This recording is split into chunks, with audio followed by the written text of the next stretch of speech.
So the fourth episode of the SYNTHO podcast is with Luca Cazal. We've known each other for about 4 or 5 years now. And he released my first solo EP on his label, C Double. It was great to sit down and chat to him for an hour. He's a very interesting guy, very talented, and I think you're going to love this one. Where did it all start for you, and how did you end up doing what you're doing now? Okay, well, it started off, if I go back to the very beginning of how I started making music, started when I was a kid. I had a piano in my house from the age of 6. And yeah, ever since I can remember, I was playing the piano without knowing what I was doing from the age of like 8, 9. Um, then I take some lessons. My parents sent me to piano lessons, and that didn't really go that far because I used to get bored and I just wanted to do my own thing. So I kind of learned a few chords by myself around when I was about 12 or something like that. And then my dad bought me a Beatles songbook that had all the Beatles songs, and for the following 3 years, I just every day I would sit there and learn how to play all these songs, the chords and stuff. And then straight away I started coming up with my own little songs, and like making up lyrics and singing and all that kind of stuff. So that's how I started making music. That's my first memory of creating a piece of music. Goes back to when I was like 13, 14. Then I started playing in bands when I got a bit better. I started playing keyboards in like cover bands and stuff. And like by the time I was 16, I was gigging around Italy, and made my first album with my band when I wasn't even 18. Made a full-length punk album. It got released on a small independent label, and then and then around that time I started getting my head around what it means to be in a studio and the whole recording process. And then I moved to London when I was 19, and 2 years later I started a course at SAE, a production course.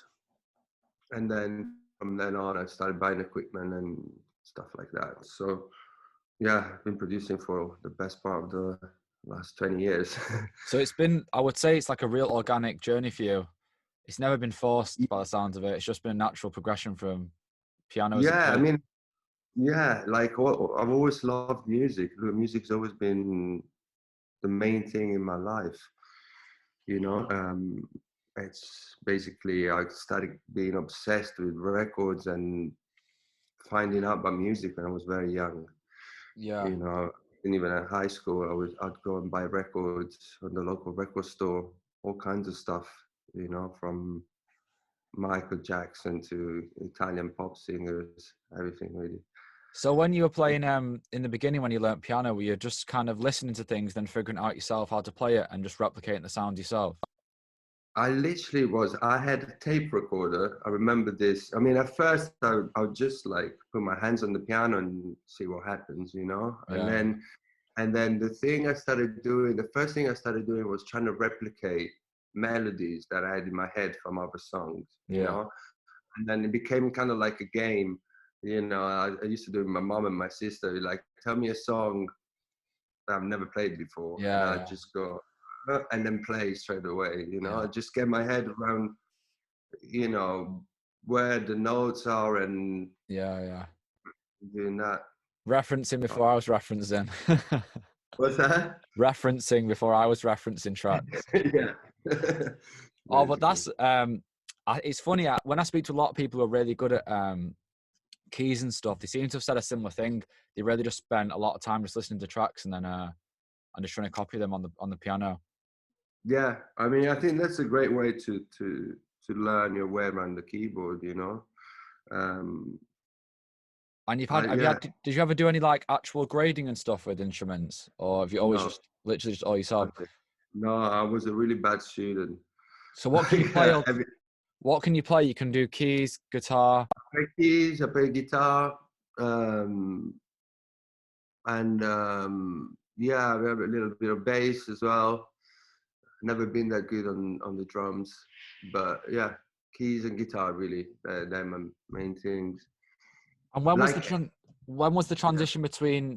So you were in a band. When did you transition from that to what is electronic that music? was quite a gradual transition because, like I said, I started buying records when I was very young, and so when I was about 16, 17, um, I started kind of playing out um, small parties and stuff like that. But I wasn't really mixing. I was playing more kind of like I was playing a lot of dub, reggae, funk, some disco and stuff. I didn't really get into mixing until much later. Um, I definitely never thought I was going to be a DJ. You know, I always thought I Yeah. was going to be a musician. I mean, for me, it's all the same. You know, it's just music. But when I started mixing in front of people, um, was much later, maybe in my mid mid to late 20s. Yeah, because it's funny because I think a lot of people now they get exposed to the DJing first, and Yeah, then it goes to production second. Like especially for me, like when I first met you, that was even then I was only really just getting started producing. I've been doing it for a few years, but I felt much more comfortable being a DJ for a long time. And I think for a yeah. lot of people, because you played the piano and guitar at a younger age, I think it gives you you're much more comfortable when it comes to creating music.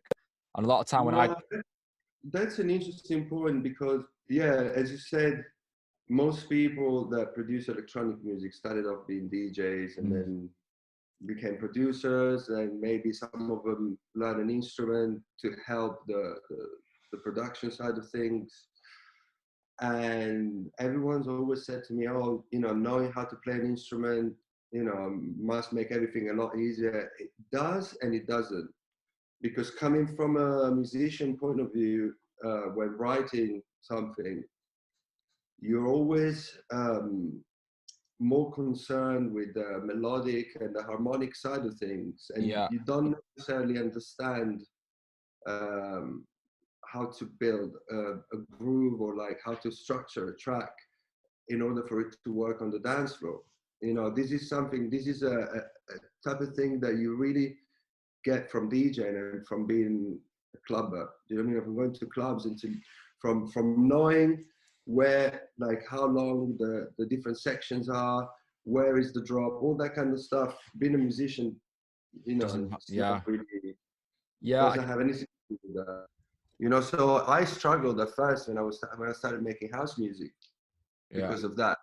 You know, I'd come up with all these like really cool chords and like melodies and stuff, but the tracks I was making, they were more like songs, you mm, know. And I think like my early productions really show that. It's like, you know, I slowly learned that as I was going along. My early productions are very much built as songs, you know, with like a verse, a chorus, and there isn't that much thought that went into creating a groove or, you know, making sure that the sections the sections are done right yeah. for them to play it out, you know, in a club Yeah, I context. think sometimes as well. I think when you know less, you just do it without thinking about it. Especially when I know when I've gone through phases where I've just done, you know, if it sounds good, it sounds good. Whereas sometimes I think if you know too much about music theory or mix downs, whatever, people are, oh, you know, looking into things too much. And it's like if it sounds good, it's all that matters, isn't That's it? Really? yeah, I totally agree with that. You know, if it sounds good, it sounds good, and you know, the more you do it, the more it becomes like a natural thing. You know, like it's just you know where the drop is. You know when a certain thing works or not. It doesn't have anything to do with any theory really. Yeah, Obviously, you know some of the basics first, but I always thought that the limitations 90% of the time actually are what make you unique, you know, are what make your sound unique, are what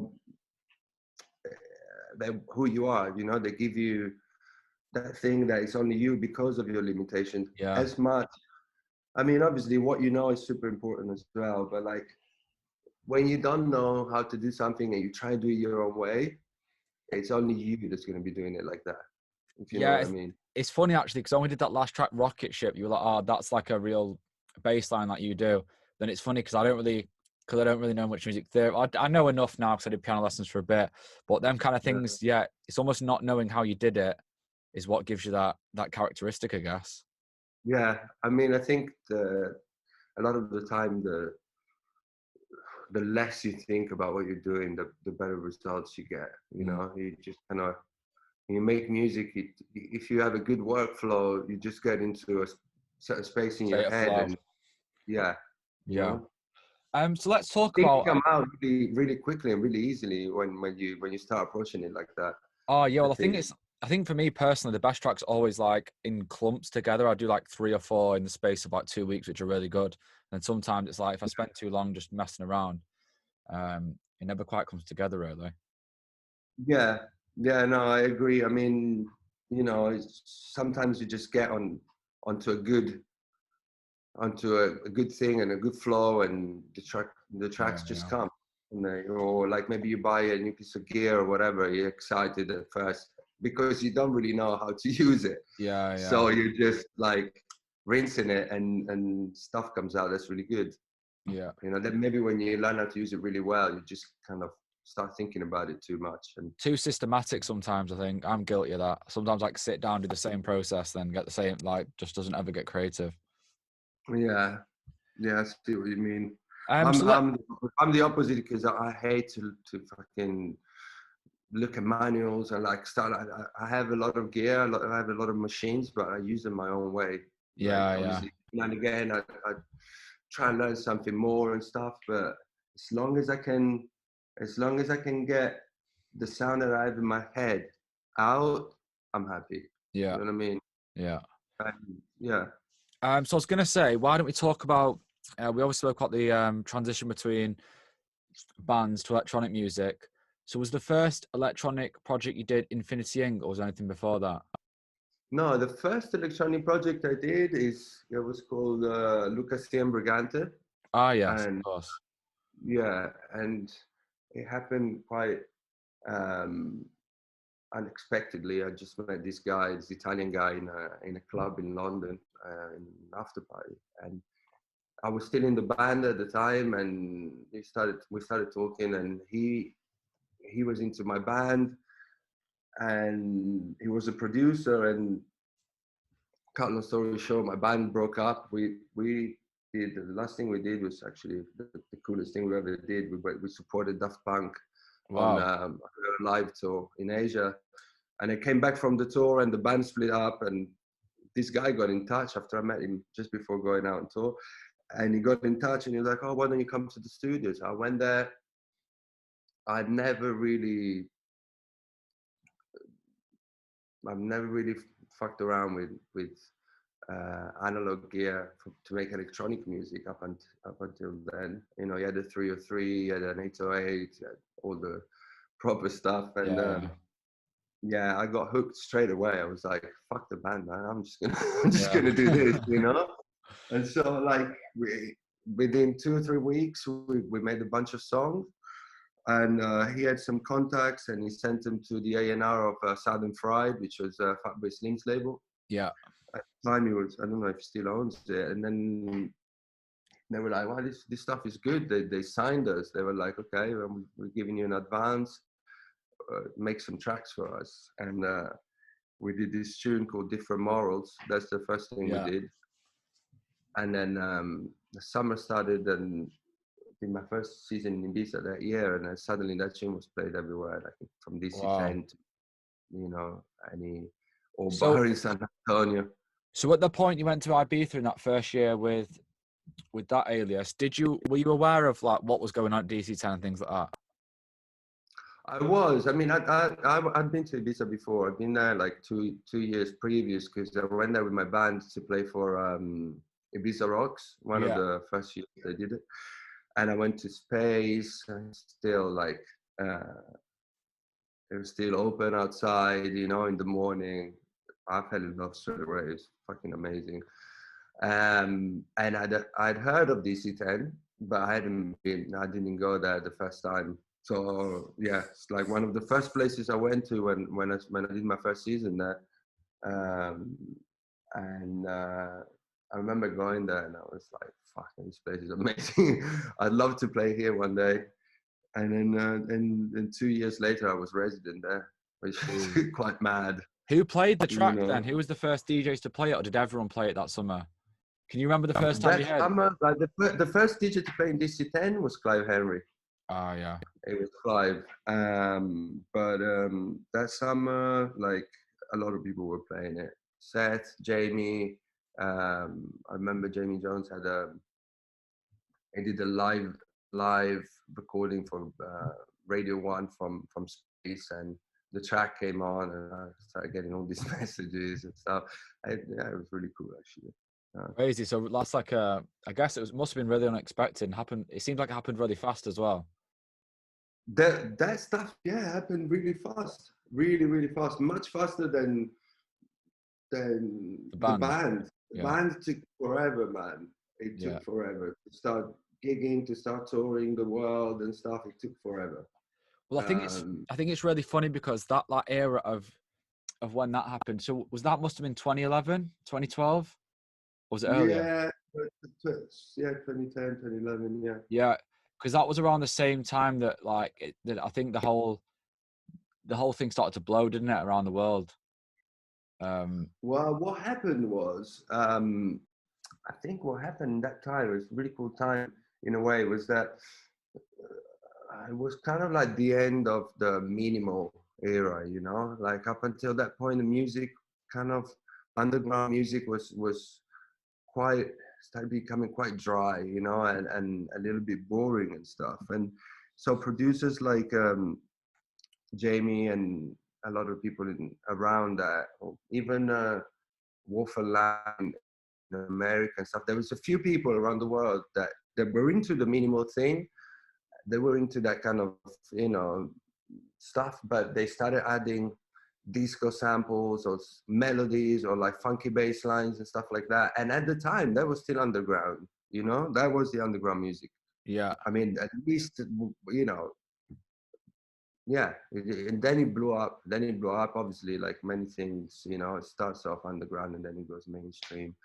I mean, whatever underground means. I mean, I don't think underground is anything to do with the type of music. It's more to do with an attitude towards making it, playing it, and producing it and stuff. But yeah, that was around the time where the whole thing started, I guess. Well, Yes. that was around the whole thing started for me. Yeah. So you went from that must have been like 2010, 2011, to then started what is a game changer for a lot of people. I reckon a lot of people listening, it will have changed your life, the Infinity Inc. project. Because for me, that track, Infinity, was that 2012, that track? I think so. That was like, because like that for me, I remember that was 8 years ago for me. Well, 8 years ago for everyone, but I mean that was like that wave of music was like what got me into it. It's mental. Like without them tracks, I wouldn't be a DJ. What's that? Without them tracks, because they were like I think I caught onto it before it really blew. Like eventually it just went mad, didn't it? But that was it was just kind of that foot in the door for a lot of people. Because like looking back, the tracks they'd work well now, wouldn't they? Yeah, well, I guess I haven't played that in fucking million years. But I mean, yeah, I think it's nice when I hear that from people that was kind of their first, because it's a track that is quite accessible. That's the word, accessible. It's a pop track. Yeah, I didn't want to use that word. A house and a bit of a garagey thing going on, and a lot of people that maybe weren't into house music before, they were listening to other types of music. They kind of relate to the melody and to catchiness of the lyric of the vocals and stuff, but it also has a house beat and stuff. So it's a good introduction, Yeah. Introductory track. I think the word accessible is perfect. I didn't want to use it, but it was an accessible track, which it just opened the door to like this whole, because for me, I didn't really know this. I didn't even know scene existed. And I heard that track, and then along with some others, then it kind of just opens the door, doesn't it, to this whole like vault of like 20, 30 years of electronic music, which at the age of 17, 16, I didn't even know this stuff had existed like for all these years. Yeah. What were you listening to before that? I really liked, I always liked dubstep, drum and bass, like bit of garage, just always liked electronic music, but I never kind of knew about this whole kind of digging for more and looking under the surface. It was kind of just like my friend DJ'd, he'd play that drum and bass, like really cool jungle, but I never really had the desire to ever take it up a notch. But then I felt like a calling came, like I was like, right, I need to buy you know what it was? I'd go to a party, I'd play like say Infinity on my phone, then I'd be like, right, I want to play the next track. But the logical way is you don't want to stop the track and play the next one. It's like, right, how can I do this without stopping the track? So then I bought some CDJs, which is it's like a logical move for me. It wasn't like I want to be a DJ. It was like, I want to play music continuously at a party or whatever when I was 16, 17. And it made more sense. But it was like, that was the one. But how did that even start with? So how did you transition from the first project to then going to Infinity Inc.? It's not really like any transition. It's just like, I've always made music with my friends, the first project, my partner in Infinity Inc., Ali, was involved in that. He sang on the different model. And I've been making tunes, I've been making music with him before that. We're making like, folk singer-songwriter music together, country music. Is this with Ali? With Ali, yeah. So he then, we started doing an Infinity Inc. project, but before that, I'd been writing for his solo album, and my friend Sebi Brigante as well. Like, then he was involved. It's just like, well, I just love making music with people, I think that comes from having been in a band for so long, for so long, I somehow find it, I'm not saying I find it easier, but I find it very easy to create with people. I also find it easy to play back to back with people. I buzz off the input. Sharing the energy. And it's like, for me, it's just part of who I am as a musician, as a creative. It's funny. So, do you actually remember writing the track Infinity, or did you no recollection? No, I remember. I mean, I probably shouldn't have any recollection because we were in the studio as it used to happen a lot at the time, and after being out and partying for fucking knows how long, somehow you decide to get in the studio, and it was me and Ali, and just I had this beat that I'd been writing in I used to rent a bedroom in this like really shitty house in Dalston, London at the time, and I had this beat that I'd been writing, which is a very simple beat, just a bass line and basically a kick drum. It's so simple, but so effective. It was simple. It was like, it was a mix of various things that I liked at the time from different types of music. There's a little bit of To Be Real, which is a disco track that I liked. And then there's a little bit of Hollis P. Monroe, I'm Lonely. There's a little bit of the White Stripes, Seven Nation Army, and that bass. There's a little bit of things, but it's actually none of these things, but it reminds you of those. I don't know. It just came basically. Yeah, I know what you mean about the Seven Nation Army and that. Like, I've heard that before. Like when I've listened to it, but that's insane. Just like that record is made. People have been saying that, and I don't mind. I don't mind saying it. Like sometimes you get inspired, or you rob things, without realizing or whatever, and then you just put them in a different context and they work. So we were like a tail end of a massive set, and there's also a little bit of the Backstreet Boys in there. Backstreet's Back. Like Ali was like, we were laughing around, like just joking around, and it was like, oh, we're making a new And it was and done just like boy that. band tune, you know. So But that must have been pretty like, how long did that take? 'Cause I know now, like when you make a track, it can take like a year or two for it to come out. yeah, Was it quick turnaround back then? If you made that a was track, quick turnaround. Yeah, because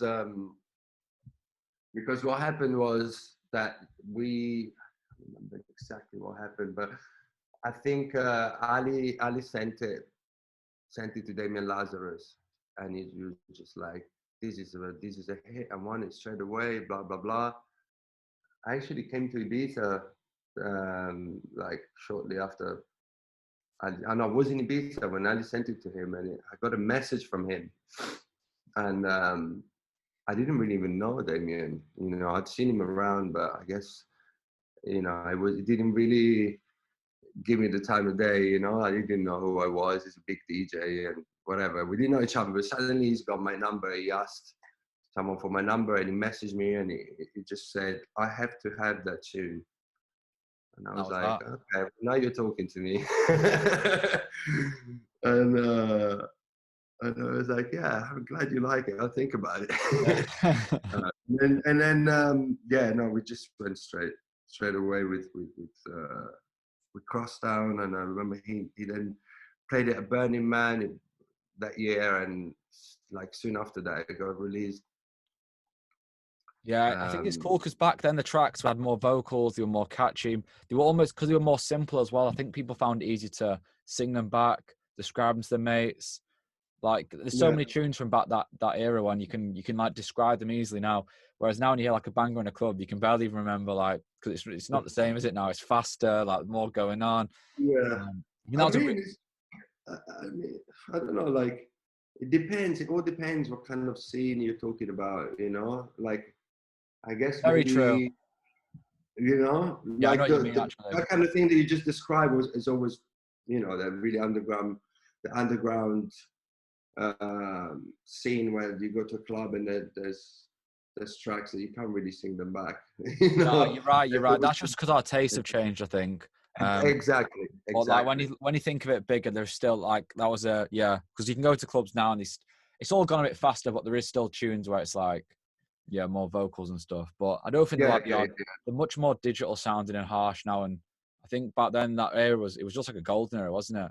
Things were yeah. like Yeah, I they mean, weren't. a lot of the stuff that came out at that time, though, if you listen to it now, it sounds really dated to me. Oh, the You production know, was not as good as it is now. Like you can hear a lot of the tracks that did well, and you can hear like the actual production itself isn't that good quality, but you just see that like a yeah, catchy riff or like a there vocal was a lot of like people using Ableton for the first time and like bedroom beat.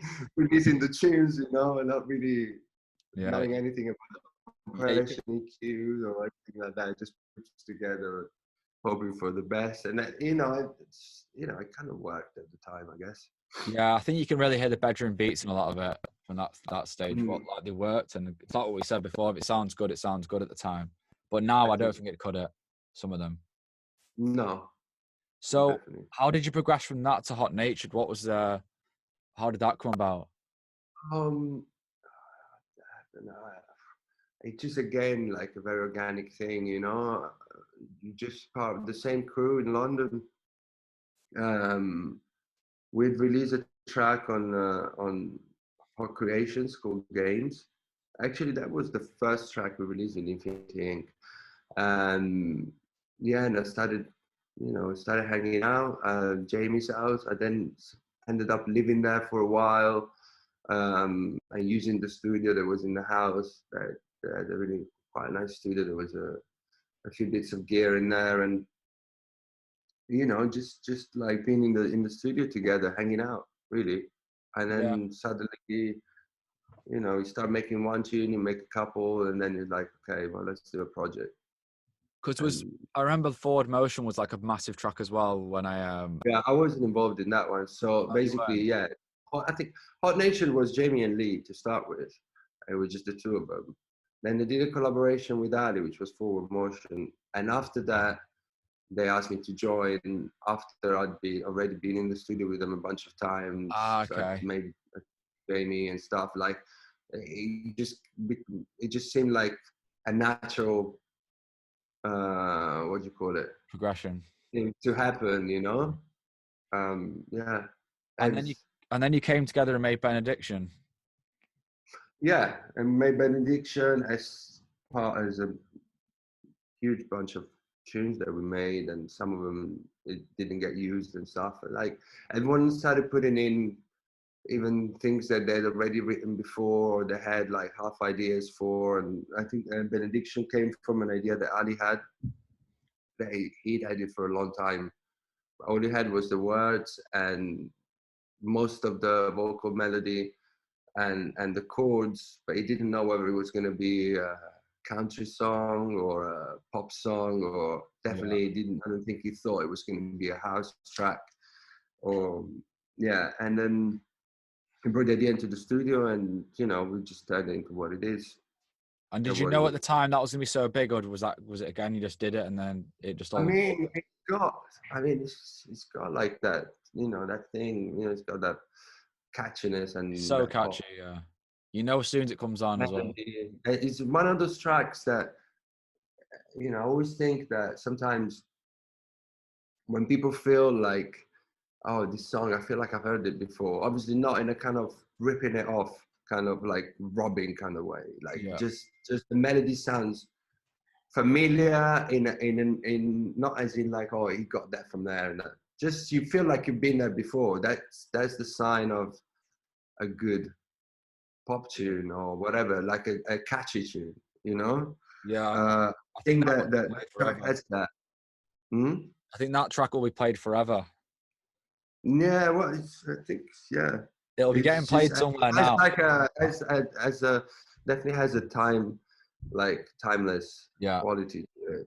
But it's also to do with the way it was recorded, the instruments that were used, the sort of chord progression. It's a classic chord progression. It was all made with like 909 Junos and instruments that they have a sound that is timeless. I mean, it's the sound of classic house music, but it's classic because that's one thing to note. I think, like kind of what we mentioned before, is I think when you guys were doing it, Hot Nature and stuff, you were using proper gear, analog gear. It wasn't like some in the box. Like I think, like not to name any names, and I probably can't think of any off the top of my head. I think people doing a similar thing now will be more DAW based, cheaper samples, cheaper sounds, and not much. Maybe, I don't know. It's just like at that time. I mean, we did it all. We sketched it out on Ableton, all of it. But it was done. It was done with all with synths and analog gear. And what wasn't done with that maybe might have been done with like soft synths or whatever in the first phase of recording it. Then when we went and finished the album in like some big studios and stuff, then it was transferred onto analog afterwards, like I don't remember. I think that's a really good way. My blurry memories from those times. It's a good way to do it though, isn't it? Because even now, something that kind of picks up off you is, once you've got a melody, there's no harm in sending it to different bits of gear and trying to get the best sound. Whereas before, I've been guilty of just kind of like, oh, that'll do. Whereas you're much more. There's nothing wrong with VSTs and soft synths and stuff like that. There's absolutely nothing wrong if you can get good sound out of them. It's not like they're better or worse than analog. It's just that, I don't know. It's just how you use it. Really. Yeah. So yeah, it's a pretty cool story, really. It must be mad to think back, like the shit you've done. Yeah, yeah. The stuff I can remember. So, how come you're residing in Ibiza now? Because I know it's funny. I remember when you told me like, oh, I'm going to move back to Italy. Yeah. You took all your studio gear, didn't you? Because actually, let's go back to this. I remember when I went to Ibiza a few years ago, and you invited me to play on that radio show, and you took me to that six studio you had at the time. The building was shared with Jamie. Had one there as well. Yeah, Jamie had one there. Sasha. bushwhacker at one point. Like a lot of people like went through Yeah. there. And then Even you said you were taking all the stuff back to Italy in a van. It would take you like days to drive back. And then, yeah, it's kind of like that's more to do with my personal life, what I thought I was gonna do and stuff like that.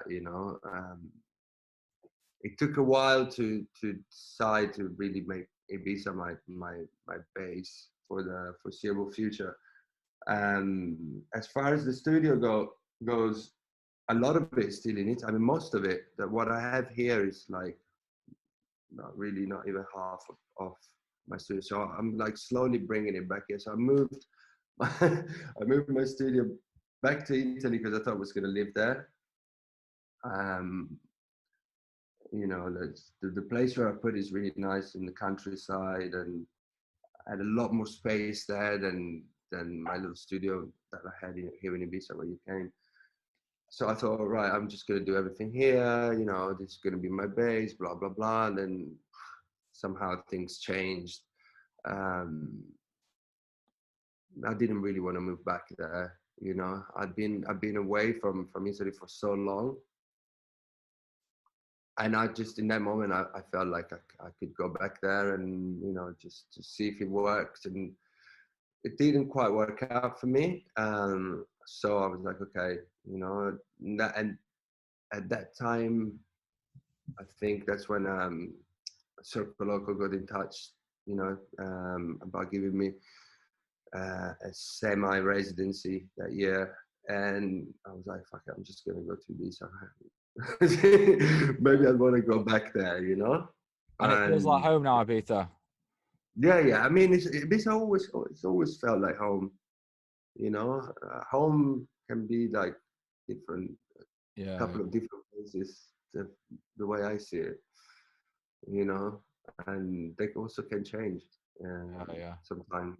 Home, like London felt like home for, almost 20 years. No, it doesn't really, you know.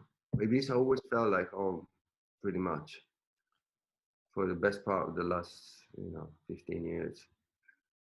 So we'll talk about what you've got coming up, because a lot in the past, but I think there's a lot of exciting stuff coming in the future from what you've sent me. And Yeah, I mean, we've talked about my collaborative projects. And yeah, just around the same time as Hot Nation, I started actually releasing as a solo artist as well. Um, and I started my first label with Brigante, with my partner. Um, yeah, that's something that is like slowly it's been taken over from those other projects. and yeah, in the last year and the last couple of years, I started thinking about like a little bit more, not thinking a little bit more about it, but just investing more energy into doing yeah, things by myself and collaborating with other people as well, but as myself and yeah, someone else. You know what I yeah, mean? yeah, So yeah, I mean, that doesn't mean that those projects are, dead or nothing's ever going to happen again with those. It's just at this, in the past 4 or 5 years, the focus has been a bit more on my solo stuff. Um, what I've got coming up now is a new solo project. But also with this solo project, I'm doing collaborations with other artists and stuff, which is called Luca, but spelled LVCA, the V being the Latin U. So it's just basically just my name, and people say it's like LVCA, but it's pronounced Luca. And that's been the things that I've invested the most time into in the last couple of years. It's been really good, and the first thing um, that came out under that name came out on Robert James's label, Body Movement. It was a collaboration with a friend of mine here from Ibiza called Sid, who's a great DJ and the owner of a record shop called Dacha, and he's also my partner in a label of the same name. But the debut EP is coming out at the end of this month on Partisan, Berlin label, owned by Anthea. And yeah, that's a lot of the stuff recorded for the Luca project, LVCA project, was recorded in Toronto, in Canada, in this amazing studio that my friend Z owns, has in the basement of his house. But I've been going to Toronto quite regularly because my girlfriend is Canadian. She's from there, and yeah, just basically started having friends there in the music community and blah blah blah, and people were into my music, knowing it from previous projects and stuff. So I started hanging out at various studios and connecting with people Yeah, out there. I think it's Actually, fascinating. really good. I think it's really fascinating how you work when you go to Toronto, because I think it'll be different to probably anyone that's listening to this, is that you just record really long sketches, don't you, of different ideas, different sounds. Yeah, it's because it's because of the way that studios has so much gear. It's insane, and it's just me and my friend hanging out for hours there, just like turning everything on and just like just doing really long takes, and a lot of them, and then just like go through them and almost like putting together a jigsaw, isn't it? Afterwards, you just got some, but with loads of. I love that process now. I used to hate it, like the whole editing stuff. It's I love it now. It's just like you going through a gold mine, find little nuggets. Because just put them together. Because you're almost just sampling your own stuff, aren't you? That's literally what you're doing. Yeah, basically, that's what you're doing. Yeah, I think it's something I'm going to try and do once I've got everything set up again properly, is just do like more jamming sessions and just record loads of different parts, and then you just you keep it separate, don't you? You jams and then another session for editing. Yeah, you just put everything. I mean,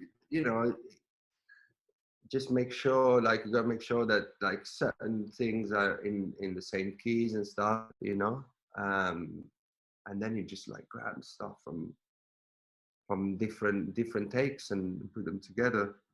It's fun, and you're kind of working without the pressure of finishing a track. Finishing the track. Just having fun. It's like, okay, just turn this on. Oh, what does that do? Bang, and just record. Yeah, I think it's something people that, like, say you work full time and then you only get to make music 2 hours a night or whatever, or an hour. I think they put a lot of pressure on themselves to finish tracks instead of just chill, just enjoy making music for a month. Don't try and finish your track, just make ideas. So people get caught up on every time they sit down. Yeah, that sort of thing. You don't even need a lot of gear to do it. You can just do it even on Ableton, just get like some sequencers and stuff and put samples and things in it and see what happens. Just try and record without the idea of finishing a track or even making a track. Just record everything. That's basically the thing is, you just I record everything. The minute I press record, and the minute I'm on a bit of gear or like doing something in the studio, I record it, because you never know what's going to come out. Yeah, when you say glitches, little things you think they're like noises, there's always use for them. Yeah, there's use for everything. When you say record, you mean you create an audio track, right? And then recording from the MIDI always. So you've always got audio to play with. So it's like almost just like long loops or whatever, or with noise. Yeah. Even sometimes when I'm trying to work out a sound or how to, do a certain thing, going through presets, whatever, just have the record button pressed. Yeah. And something might happen, and you might come up with something good, and then you have to stop and go and arm the track and just put everything into record mode and just go. Yeah, it's something I've got better with, and I actually really enjoy it then, because you can get, when you start extending your audio clips, you start finding sounds and things like that, and just way to work. Yeah, I think that's I love that. I love doing that. I've always done it. So, less music. One thing you picked up recently is Thai boxing. Oh yeah. How was that? How do you think that's affected your life? Well, in a very positive way. Um, I, yeah, I'm really into it at the moment, and it's like obviously having more time due to this situation is something that I'm pursuing daily. It's a challenge. It's something that I never thought I would do, but it gives me great pleasure to see the improvements, and to just it's a psychological challenge as well as a physical one. Yeah, And I mean, you know about this. You've been training for years. It's like it makes you feel good. yeah, Essentially, like that's the thing. When you pick up something like that, and you pursue it, and you put effort into it, in the end it gives you results that makes you feel good, and that kind of makes the rest of your life better as well, including music. yeah. I was gonna say, And I it's think, become part of my routine. yeah, I think training gives you real clarity then when I go and make music, and I can do it with more freedom as well. Like if I know I've exercised and trained in that, then I know I'm like, right, I can just make tunes all day now if I want. Yeah, it's because it clears your mind, and it relaxes you, it calms you down, and just like it is amazing. Like I spent so many years not training or training and then stopping, and like getting distracted by other things. you know a big part of it is like partying and going out and things that I thought that had a lot to do with the creative process or with networking or with music.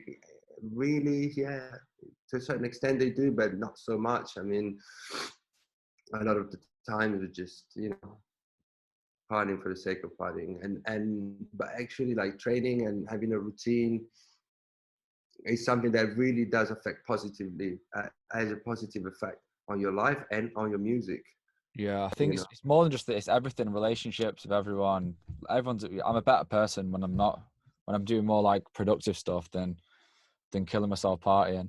Also, I think everyone, I think there's a I, big I, misconception with like yeah, like you think that partying helps with creativity, but usually it just like it for me it's the complete opposite. I can't like even function on Ableton like the next day or whatever. Um, yeah, yeah, I mean, I don't know, like back in the day, I used to think, okay, after a big session, I get inspired. I've heard so much music, a lot of music I liked. I kind of wrote it down or whatever. And then after the session, after like recovering or whatever, you go in the studio full of ideas. Sometimes it does work like that. Sometimes even during the session, making music, it could be inspiring, but yeah, the mistake is to sometimes feel like there is a way to get inspired. yeah. That's the It's way. not Yeah, really. I think it's just a mere coincidence. And the thing is, like the training, having a routine, having a healthy life. When it comes to creativity, it helps a lot more than yeah, yeah. partying, networking, being out. And obviously, like being in the club and listening to the DJs and all that kind of stuff. I mean, you I think the gotta do main that. benefit of the partying just the meeting people.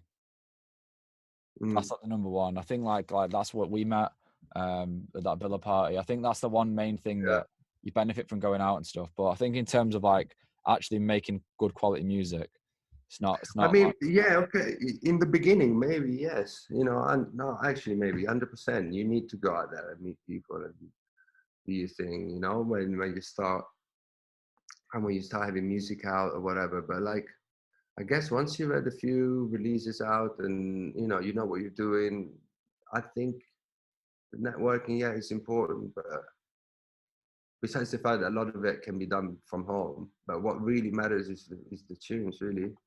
yeah, Let the music speak yeah. for you rather than fucking off your face conversation of the I think party, it's if you hard, know isn't what I it? mean. Really, I think there's such a fine line between like you don't want to be the Yeah. guy that's just that gets releases just because he's the guy that's always out. Like them certain people, like they just go out all the time so they know everyone. But also, Yeah. I think if you never, I don't know, it's a hard one, isn't it? Really, But I know that a lot I of people. don't know, I mean, you know, like I hate to be say the obvious thing, but like a balance Yeah, yeah. between things is key. But I mean, you know, I don't know. I think I don't know. Would you be one for, I think face-to-face encounters go a long way, though. yeah, 100%, 100%. No, no, obviously, yes. But yeah, I mean, like you said, it's time consuming, you know, like Yeah, very true. being out, like going to all the parties, is time consuming. Yeah, And if you get involved, you know, it's even in like in terms of like after partying and all that kind of stuff, it's even more time consuming. yeah, And it's time that, you know, you're kind of like not dedicating to your art, to your yeah, music, to making it, you know. yeah, And it's easy to fall into dedicating more time to networking and you know, being at the afters and whatever than being in the studio making tunes. I know so many people that have fallen into that trap. yeah, Not to mention that to certain kind of people, this could also be dangerous in terms of like health and, yeah, yeah. you know, So, lifestyle choices. what? Well, I've asked everyone this so far. What do you know now that you wish you knew then? Oof, what would I know? I wish I I know knew. everyone says the same thing. Everyone goes, "Oh my god." Oh my god, I have to think about that one.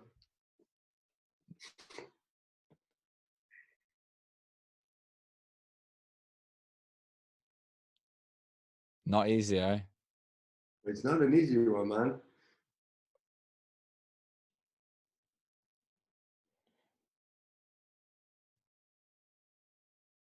I think what I know now that I didn't know that. Well, the one thing that I kind of got stuck with at times in my career is, you know, once you've had a big tune or whatever, you know, you've kind of made some money or whatever from touring and all that kind of stuff, then you feel like you have to kind of please the audience or do things in order to keep that momentum going and just kind of like you overthink stuff, I guess, a lot of the time, you know. And like what we said earlier about being able not to think too much and just go with the flow and just go with you know, with what comes to you, and also to be unique, you know, to do your own thing. That's something that it took a long time to work out, you know. Also, then sometimes you get into moments where like people expect certain things from you musically, and maybe you don't deliver them, but you're happy doing something else, you know. And like, okay, maybe there isn't that much financial comeback from the new things you want to do or whatever. It's just like, and that can really fuck with your head, you know. And it's definitely fucked with mine at the time. But I think like in the end, you just kind of have to not give a shit about what other people think in many ways, you know, and just do what's really you. And obviously, you know what's good. You know, Deep you down. can tell when something you're making is good, and and then everything just works, you know, naturally from there.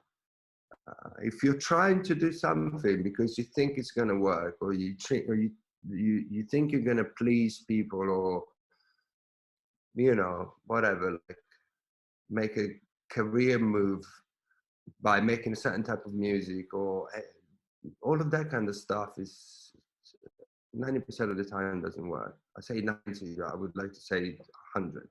But sometimes, you know, people get lucky and whatever. But when it really works, I think is when you're not thinking about stuff and you're just going with what you have, you know, Go with and interest. work hard to get it out.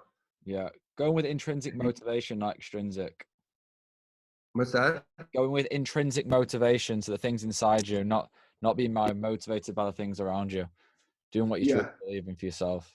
Yeah, basically, you can also say go with your heart and instead of your mind or whatever.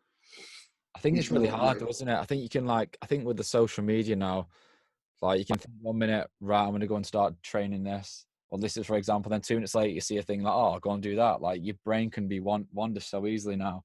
Yeah, there's a lot of noise. So much noise. Yeah.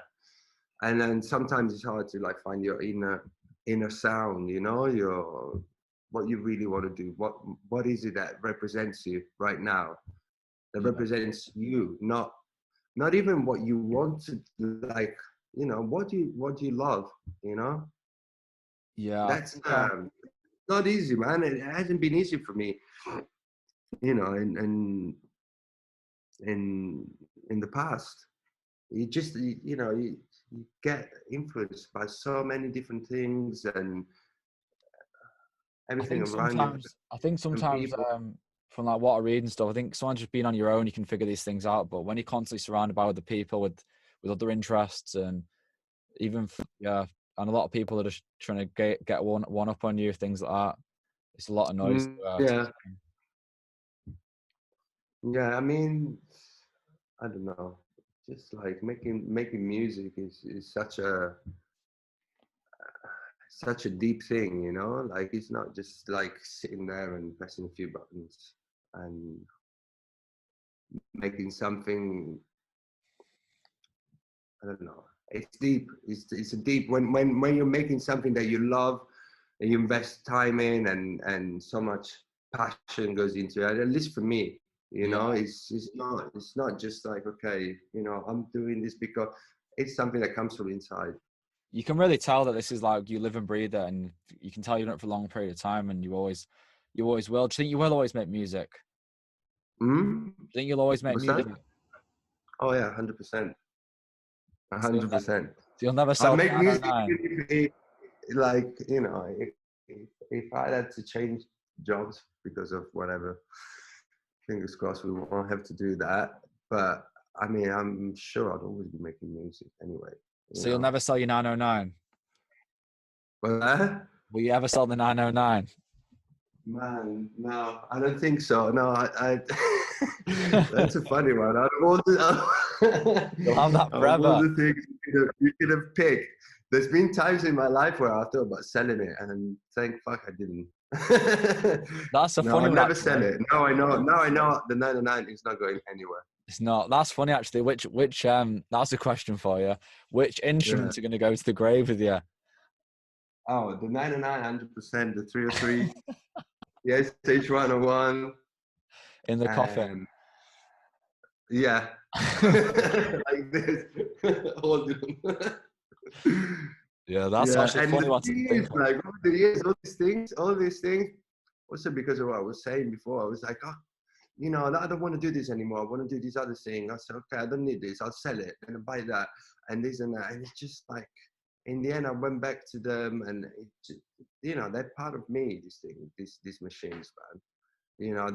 They're part of my sound. They're part of who I am, and like I said, I'll take them to the grave with me.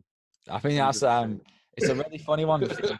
When you think of it, which items are going to stay with you until you're dead. My Technics will be with me until the end. It's kind of a funny. Of course, yeah, definitely. So I think we can nearly round it up there. That's what question actually, because for hardware, I think I always tell everyone it's worth buying a bit, even if it's only a cheap drum machine or a cheap synth or something. I think soon as you start getting stuff, you can soon it's just kind of getting off the mark, innit? With the first piece of gear, then I think you always overthink the first thing you buy. Once you buy one thing, buy it then. I had one synthesizer for so many years. I had the Juno 106. They were cheap at the time, and I just did everything. I had a really, complete synth. For me, I just had that for so long, and Yeah, I mean, now there's so many options, and a lot of the cheap options are actually really good. So I think, yeah, it's a good advice to tell people to start buying hardware. Yeah, I think you can get good stuff It, cheap it's now. it's a very creative way to make something, and it's nice to touch stuff. Yeah. For me, it was like it was the natural thing to do, like having started as a musician, to have my hands actually do something with my hands Yeah. and not moving with little arrow on I screen. was I But would say to people, if you just buy a keyboard, you almost start to feel like more of a musician then. So it's going to help. Like if you come from a background where you're not a musician, just try and imagine you actually are, and you might get somewhere then. yeah, Which is like that's what I yeah, do anyway. that's a good advice to give people. So anything else you want to mention? What's that? Anything else you want to mention before we finish up? I think we've covered some good Not points there, really, man. man. I think, yeah, yeah. I think I said. I think we've said quite a lot, and yeah, it's actually been good to remember, to It's reminisce good, isn't it? about. It's really Yeah, therapeutic, right? Like yeah, yeah. someone gave me the analogy. It's like using floss on your brain, like your brain floss, because then you think and you're just like, oh shit, all these things you talk Yeah, about and think. yeah, 100%, 100%. Yeah.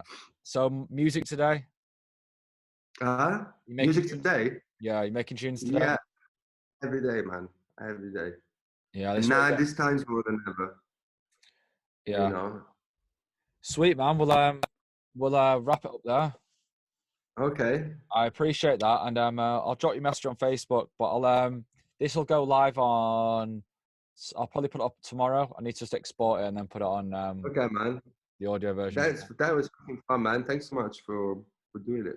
Oh, That's it's a really good. pleasure. And if you want to put any links like to the your new SoundCloud and shit, just like or whatever, or what anything Okay, that's included in like the comments, I'll include.